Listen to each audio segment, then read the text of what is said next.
Sharon Stewart. Progress Report. August 27, 2022. It amazed me how many things I've aimed to do lately that have come to fruition. By the way, folks, you'll have more luck manifesting for yourself if what you want to manifest has to do with helping other people as well. I'll talk about these endeavors here. I got an email recently from a man who ran for Ontario Premier in the last election on digital ID. I've mentioned this before, but what I've been doing is using old-style low-tech 3D ways of reaching out to the public with his message. Yes, I'm online with a new website, but also I've been handing out flyers. I wanted to kickstart this campaign and put it into high gear, and I remembered something the kid next door had told me. He said that he went to a restaurant in a nearby town that was anti-agenda. So I got in my car and drove to this town and found the restaurant last week. They are exactly that. They took my flyers and they've been going like hotcakes, so I keep bringing more. That was one endeavor, to break into the grassroots movement and inform them of what's being fought in government in order to spread this message more quickly. So if you're planning on helping to wake people up, find the networks. I think that approaching people who are unaware is also the way to go too. Many people are seeking answers now to dilemmas being created, and you could be their lighthouse showing them the way. The thing about this restaurant is I really like the energy there. I looked at the people, they are pretty much all 3D and 4D, and I define the difference as being heart closed, service to self, and heart open, service to others. The owner is heart open service to others, and that's because she's injured. She helped the Canadian tree curs in January, bringing them meals, and they have repaid her with their loyalty to her restaurant. If you want to know how I define 5D, it's heart open, service to God. As El Moria says, God is all there is nothing else, so serve God, serve everything. Presumably in service to others you're serving only a certain set of people at a time. Serving God is more expansive because it includes everything and everyone. I wondered if the people were why the energy was so good in this restaurant, but the people have changed while the vibe remained consistently high. I just go there and suck up the vibe. It's one public place I feel safe, in fact where I didn't feel like transmuting any energy. I couldn't figure out why. Ivo lets me figure things out on my own, and then when I ask, he knows I need help from him and he gives it to me. This place was strange. A country restaurant. I felt like I was up north, which for any Ontarian is a prized time in life, being back in nature among the trees and swimming in one of the multitude of lakes we have up here. Maybe that was why. I didn't know.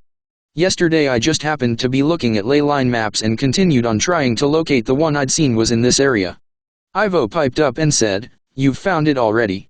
I said, "What do you mean?" He said, "The restaurant you like so much is on that ley line." Oh. That's why the energy is so pleasant. That makes sense. So this is something we all can learn. If you're trying to further your knowledge you'll get help, because I never made the correlation between this restaurant and the ley line I was searching for. I had, though, thought to infuse white light as I was sitting there waiting for my food even before he told me the significance of this restaurant, so some part of me had already clued in and started to do the light work I wanted to do. I keep saying that lower dimensional me is always last to know, and there's truth to that. You guys could be doing light work without even realizing it as well. So that was my other endeavor, find that ley line and send white light energy into it to more directly influence the Earth's energy grid. Now you can do this too, even if you are not a grid worker. Grid workers tend to work with the energy grids, but anyone can help. Seriously, I sit there in this restaurant grinning like a happy idiot. This place influences me so much. Too bad there wasn't an apartment for rent in that area, because I'd move. Who knows, maybe there is, and my higher self will lead me to it. I may not take it even if I could, because I'm still scheduled to leave Earth. It's still pending. One other concern I'd had, especially with the threat of this digital ID looming, was saving up cash and using it to buy from local farmers who were anti-agenda. How was I supposed to find these farmers, I wondered. Go to their farms and ask what their policy was? That would be laborious, but I saw that this restaurant, surprise surprise, has a farmer's market in the parking lot on Saturday. I went today and just started talking. I was looking for fruit and there's nothing ripe at the moment. Yes, that's Canada. We have spaces of time in between harvests. I started a conversation with one couple who started talking about being anti-agenda and looking to create a network to keep their farm open to serving the anti-agenda public. Well, so there I was. I'd found people I was looking for, farmers who wanted to keep their farm going, and me who wants to eat vegetables in the winter time without getting VE'd. That V could cut me off of my connection to Ivo, and that is absolutely unthinkable. I think she said she does canning as well, so they would have canned fruit as well. I also do that myself, but you have to have certain types of fruit that can well. Anyway, we started talking more and more, and it turns out she knows a lot about spirituality and she's aware in 4D. Not a starseed, but she's spiritually aware. I'm planning a trip to her farm this week to see what they're doing. I figure it would be a good place to hunt ships as well, but I haven't told them yet. I may ask them if I can do this. I was pleased that now I can be around somebody and not have to censor myself any longer. What a relief. So we'll see how that goes. And they appear not to be on the power over others structure, but then when someone's trying to sell you something, they never are they? Time will tell. One thing for me to remember in all of this, no matter how much I want to have a face-to-face friend I can talk to about this, about myself, whenever there's money involved it will take priority for them. I can't let myself lose sight of that. You're a customer first. It's their livelihood, and unfortunately that's the system right now.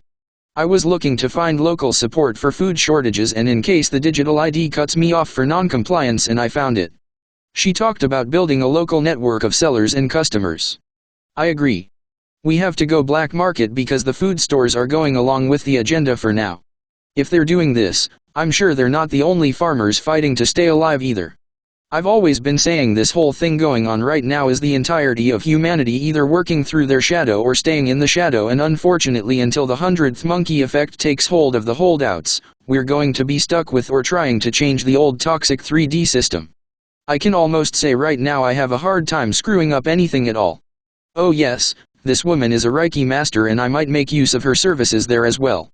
Like they said in A Tale of Two Cities, it was the best of times and it was the worst of times. For me, I'm getting the support I need and breaking into networks of like-minded people. But I'm doing the work to create these things for myself and others. Everything you put your energy into will grow unless it's negative energy. This I see as the factor that will change our future and break us out of this toxic system we're in. I keep telling you, there's always a way if you are willing to think outside of the box they've got you locked into. This will mean civil disobedience, but when government is operating outside of the Constitution, and yes, Canada has one as well, then so be it. I answer to God's laws, not the laws of these criminals, the first of which is I have a right to survive and thrive. This is God's world, not theirs. As an aside, I was just looking out at the morning sky which was still dark. Let me ask you this, if people are as dumb as they said they were in history, unwashed, unrefined grunts that slaved for their landowners, then how come they knew that Jupiter, Mercury, Venus, and Mars are part of our solar system and not just another star out in the sky?